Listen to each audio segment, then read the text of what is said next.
ನಮಸ್ತೆ, ನಾನು ನಿಮ್ಮ ಸೌಜನ್ಯ, ಉತ್ತರ ಕರ್ನಾಟಕ ಧಾರವಾಡದವಳು. ವೆಲ್ಕಮ್ ಟು ಸೌಜನ್ಯ ಜೀರಿಗೆ ಕಿಚನ್. ಇವತ್ತು ನಾನು ಶಾಬೂದನ್ನು ಯೂಸ್ ಮಾಡಿ ಯಾವ ರೀತಿ ದೋಸೆ ಮಾಡೋದಂತ ಹೇಳ್ತಾ ಇದ್ದೀನಿ.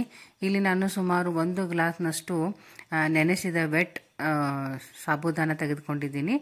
ಹಿಂದಿನ ದಿನ ರಾತ್ರಿ ನೆನೆಸ್ಕೋಬೋದು ಅಥವಾ ಒಂದು 3-4 ಗಂಟೆ ಮುಂಚೆ ನೆನೆಸ್ಕೊಂಡು ತೆಗೆದುಕೊಳ್ಬೋದು. ಸೊ ಈ 1 ಗ್ಲಾಸ್ ಈ ಒಂದು ಅಳತೆಯಲ್ಲಿ ನಾನು ತೆಗೆದುಕೊಂಡಿದ್ದೀನಿ. ನಾನು ಸ್ವಲ್ಪ ಪ್ರಮಾಣದಲ್ಲಿ ಮಾಡಿ ತೋರಿಸ್ತಾ ಇದ್ದೀನಿ.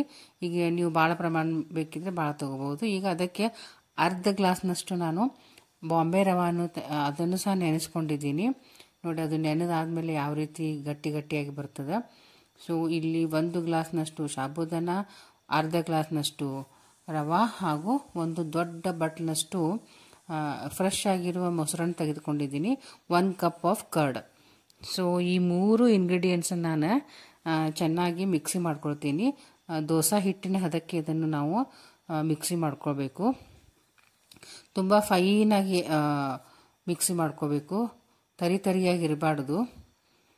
ನೋಡಿ, ಈ ರೀತಿ ದೋಸೆ ಹಿಟ್ಟಿನ ಹದಕ್ಕೆ ನಾನು 3 ಇಂಗ್ರೀಡಿಯೆಂಟ್ಸನ್ನು ಕೂಡಿ ಅದಕ್ಕೆ ಸ್ವಲ್ಪ ನೀರನ್ನು ಹಾಕಿ, ಅಂದರೆ ಎಷ್ಟು ರಿಕ್ವೈರ್ಮೆಂಟ್ ಇರ್ತದಲ್ಲ ಅಷ್ಟು ನೀರು ಹಾಕಿ ದೋಸೆ ಹಿಟ್ಟಿನ ಹದಕ್ಕೆ ನಾವು ಮಿಕ್ಸಿ ಮಾಡಿಕೊಂಡು ರೆಡಿ ಮಾಡ್ಕೋಬೇಕು ಸ್ನೇಹಿತರೆ. ಈಗ ನಾನು ಇದಕ್ಕೆ ಉಪ್ಪನ್ನು ಸೇರಿಸ್ತಾ ಇದ್ದೀನಿ. ಸೊ ಈ ರುಚಿಗೆ ತಕ್ಕಷ್ಟು ಉಪ್ಪನ್ನು ಸೇರಿಸಿ ಅದನ್ನು ಚೆನ್ನಾಗಿ ತಿರುಗಿಸಿ, ಆಮೇಲೆ ಸುಮಾರು ಒಂದು 15 ನಿಮಿಷದವರೆಗೆ ಇದನ್ನು ನೆನೆಯಲು ಬಿಡಬೇಕು. ಈಗ ನಾವು ಮಿಕ್ಸಿ ಮಾಡಿದ ತಕ್ಷಣ ಉಪ್ಪು ಹಾಕಿದ ತಕ್ಷಣ ಮಾಡಬಾರ್ದು.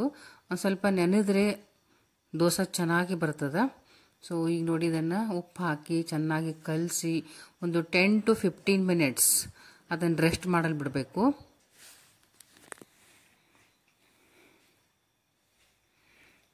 ಈಗ ನೋಡಿ, ಒಂದು 10 ಮಿನಿಟ್ಸ್ ನಾನು ಮುಚ್ಚಿ ಇಟ್ಟಿದ್ದೀನಿ. ಈಗ ನಾನು ಎಷ್ಟು ಬೇಕಲ್ಲ ಅಷ್ಟು ಹಿಟ್ಟನ್ನು ತೆಗೆದುಕೊಂಡಿದ್ದೀನಿ. ಎಲ್ಲಕ್ಕೂ ನಾನಿಲ್ಲಿ ಬೇಕಿಂಗ್ ಸೋಡಾನ ಹಾಕ್ತಾ ಇಲ್ಲ. ನಾವು ದೋಸೆ ಎಷ್ಟು ಬೇಕಲ್ಲ ಅಷ್ಟೇ ಅಳತೆಯಲ್ಲಿ ನಾನು ತೆಗೆದುಕೊಂಡು ಮಾಡ್ತಾ ಇದ್ದೀನಿ. ಸೊ ಅದನ್ನು ಮತ್ತೆ ಫ್ರಿಜ್ನಲ್ಲಿ ಇಟ್ಕೊಂಡು ನೀವು ಸಂಜೆ ಮಾಡ್ಕೋಬೋದು, ಮುಂಜಾನೆ ಮಾಡ್ಕೋಬೋದು, ಸ್ಟೋರ್ ಮಾಡಿ ಇಟ್ಕೋಬೋದು. ಅದಕ್ಕೆ ಸೋಡಾ ಎಲ್ಲ ದೋಸೆ ಹಿಟ್ಟಿಗೆ ಸೋಡಾ ಹಾಕಬಾರ್ದು ಸ್ನೇಹಿತರೆ. ಅಡುಗೆ ಸೋಡಾನ ನಾವು ಎಷ್ಟು ಮಾಡ್ತಿದ್ದೀವಲ್ಲ ಅಷ್ಟೇ ಸಪ್ರೇಟಾಗಿ ತೆಗೆದುಕೊಂಡು ಅಡುಗೆ ಸೋಡಾನು ಮಿಕ್ಸ್ ಮಾಡಿ ಆಮೇಲೆ ಮಾಡ್ಕೋಬೇಕು. ಈಗ ನಾನು ತವಾನ ಬಿಸಿ ಮಾಡಿಕೊಂಡು ಅದಕ್ಕೆ ಸ್ವಲ್ಪ ನೀರನ್ನು ಸ್ಪ್ರಿಂಕಲ್ ಮಾಡಿ ಆಮೇಲೆ ನಾನೀಗ ದೋಸಾನು ಹಾಕ್ತಾ ಇದ್ದೀನಿ. ನೋಡಿ, ಇದು ನಾರ್ಮಲ್ ಆಗಿ ನಾನು ಈ ದೋಸೆ ಹಾಕಿ ಭಾಳ ಅದನ್ನು ಸವರಬಾರ್ದು, ಯಾಕಂದರೆ ಅದು ಹರಿದೋಗೋ ಚಾನ್ಸಸ್ ಇರ್ತದೆ. ಸೊ ಇದರಲ್ಲಿ ಉದ್ದಿನ ಬೇಳೆ ಇಲ್ಲಲ್ಲ, ಅದು ಸ್ವಲ್ಪ ಹರಿದೋಗೋ ಚಾನ್ಸಸ್ ಇರ್ತದೆ. ಸ್ವಲ್ಪನೇ ನಾನು ಸವರಿದ್ದೀನಿ. ಈಗ ನೋಡಿ ಎಷ್ಟು ಚೆನ್ನಾಗಿ ಬಂದಿದೆ. ಎರಡೂ ಬದಿಗೆ ನಾನು ಬೇಯಿಸ್ಕೊಳ್ತಾ ಇದ್ದೀನಿ. ಹಾಗೂ ಎಣ್ಣೆ ಅಥವಾ ತುಪ್ಪನೂ ಹಾಕೋಬೋದು. ನಾನಿಲ್ಲಿ ಎಣ್ಣೆಯನ್ನು ಬಳಸ್ತಾ ಇದ್ದೀನಿ.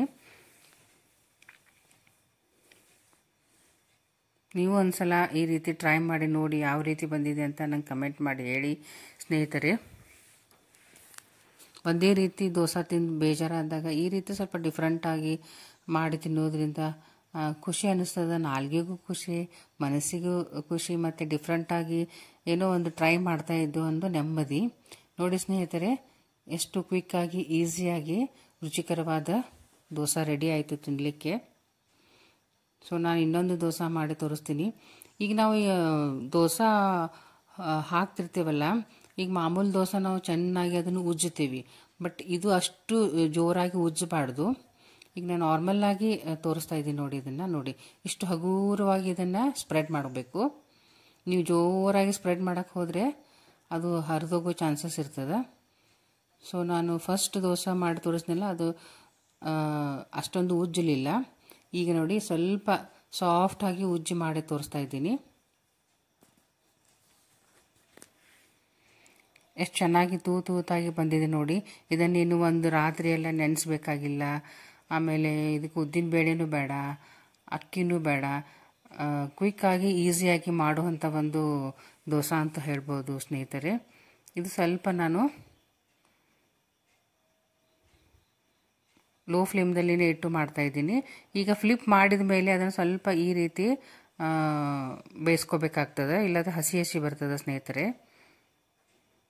ಎರಡೂ ಬದಿಗೆ ನಾನಿಲ್ಲಿ ಎಣ್ಣೆಯನ್ನು ಹಾಕಿ ಮೀಡಿಯಮ್ ಫ್ಲೇಮ್ನ ಇಡಬೇಕು. ತುಂಬ ಹೈನೂ ಇಡಬಾರ್ದು, ತುಂಬ ಲೋನು ಇಡಬಾರ್ದು. ಈಗ ನಾವು ದೋಸಾನು ಫ್ಲಿಪ್ ಮಾಡಿ ಹಾಕ್ತೀವಲ್ಲ, ತಿರುಗಿಸಿ ಹಾಕಿದ ಮೇಲೆ ಆವಾಗ ನಾವು ಹೈ ಫ್ಲೇಮ್ ಇಡಬೇಕು. ಫಸ್ಟ್ ನಾವು ದೋಸೆ ಹಾಕಿದಾಗ ಮೀಡಿಯಮ್ಮೇ ಇರಬೇಕು ಫ್ಲೇಮ್, ಇಲ್ಲಾದರೆ ಹೊತ್ತು ಹೋಗ್ತದೆ ದೋಸೆ. ಇದು ಸ್ವಲ್ಪ ಹಿಟ್ಟು ಡಿಫ್ರೆಂಟೇ ಆಗಿರ್ತದೆ. ನಾವು ಮಾಮೂಲು ದೋಸೆಕ್ಕಿಂತ ಈ ಹಿಟ್ಟು ಸ್ವಲ್ಪ ಡಿಫ್ರೆಂಟ್ ಆಗಿರ್ತದೆ. ಸೊ ಈ ರೀತಿ ಮಾಡೋದ್ರಿಂದ ನಮ್ಮ ದೋಸೆ ಚೆನ್ನಾಗಿ ಬರ್ತದೆ ಹಾಗೂ ಕೆಡೋದಿಲ್ಲ.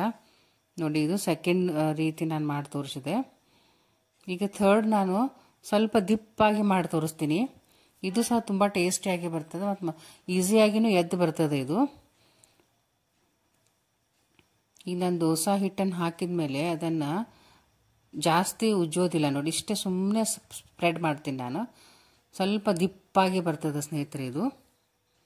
ಸೊ ಇದು ಥರ್ಡ್ ಮಾಡಿ ತೋರಿಸಿಲ್ಲ ನಾನು. ಇದು ಸ್ವಲ್ಪ ತುಂಬ ಟೇಸ್ಟಿಯಾಗಿ ಬರ್ತದಂತ ನನ್ನ ಲೆಕ್ಕದ ಪ್ರಕಾರ ಇದು ಚೆನ್ನಾಗಿ ಟೇಸ್ಟ್ ಇರ್ತದೆ. ನೀವು ಮಾಡಿ ನೋಡಿ, ನಿಮಗೆ ಯಾವ ಖುಷಿ ಅನಿಸ್ತದೆ ಮಾಡ್ಕೋಬೋದು. ಇದು ಸ್ವಲ್ಪ ಉತ್ತಪ್ಪ ಟೈಪ್ ಬರ್ತದೆ, ತಿನ್ನೋಕ್ಕೂ ಸಹ ಈಸಿ ಮತ್ತು ಬೇಗ ಎದ್ದು ಬರ್ತದೆ ಇದು ತವದಿಂದ. ಸೊ ನನ್ನ ಪ್ಲೇಲಿಸ್ಟನ್ನು ತೆಗೆದು ನೋಡಿ ಸ್ನೇಹಿತರೆ, ಸುಮಾರು ವೆರೈಟಿ ದೋಸೆಗಳನ್ನು ನಾನು ಮಾಡಿದ್ದೀನಿ. ಕ್ವಿಕ್ಕಾಗಿ ಈಸಿಯಾಗಿ ಮಾಡುವಂಥ ದೋಸೆ. ನನ್ನ ಚಾನಲನ್ನು ಸಬ್ಸ್ಕ್ರೈಬ್ ಮಾಡಿ, ನನ್ನ ವಿಡಿಯೋನು ಎಂಡ್ವರೆಗೂ ನೋಡಿ, ಲೈಕ್ ಮಾಡಿ, ಕಮೆಂಟ್ ಮಾಡಿ.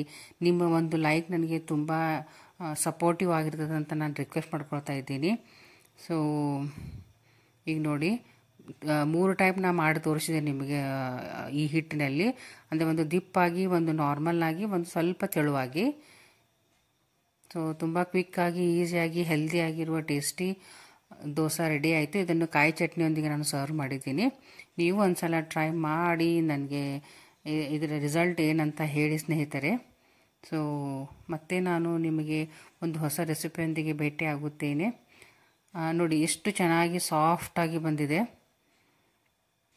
ನೋಡಿ, ಎಷ್ಟು ಸಾಫ್ಟಾಗಿ ಬಂದಿದೆ.